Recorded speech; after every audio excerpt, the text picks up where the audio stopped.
रणनीती न्यूज चॅनलला आजच सबस्क्राइब करा आणि रहा अपडेट। महाराष्ट्राला पदवीधर करण्याचे काम कर्मवीर भाऊराव पाटील यांनी केले।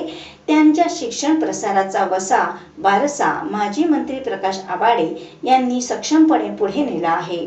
पुढची पिढी प्रगत शिक्षण घ्यावी याविषयीची त्यांची कळकळ समाजाला नवी दिशा मिळवून देईल असे प्रतिपादन निवृत्त कुलगुरू शिक्षणतज्ञ डॉक्टर माणिकराव साळुंखे यांनी केले।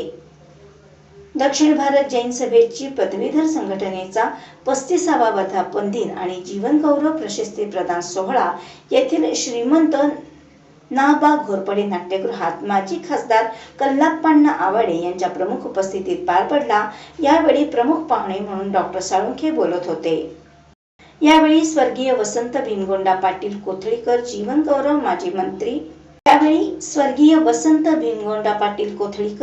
गौरव माजी मंत्री प्रकाश आवाडे यांना सपत्नीक, माजी नगराध्यक्ष किशोरी आवाडे यांना डॉक्टर साळुंखे, विमलताई देवगोंडा पाटील यांच्या हस्ते प्रदान करण्यात आला।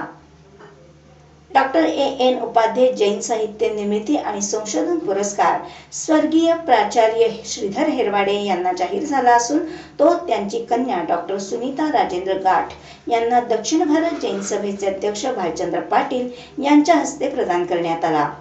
डी.डी. मंडपे यांनी स्वागत तर प्रास्ताविक प्राध्यापक ए. मोडलगी यांनी केले। पाहुण्यांचा परिचय प्राध्यापक ए. मासुले यांनी करून दिला। स्मरणिकेचे प्रकाशन संघटनेचे संस्थापक आर.पी. पाटील यांच्या हस्ते करण्यात आले। प्राध्यापक डॉक्टर शीतल पाटील यांनी स्मरणिका निवेदन केले। सन्मानपत्राचे वाचन डॉक्टर जयपाल चौगुले, प्राध्यापक M.K. घुमाई यांनी केले। उपस्थित मान्यवरांचा सन्मान सन्मती बँकेचे अध्यक्ष सुनील पाटील, पॉवरलूम असोसिएशनचे अध्यक्ष चंद्रकांत पाटील यांनी केले।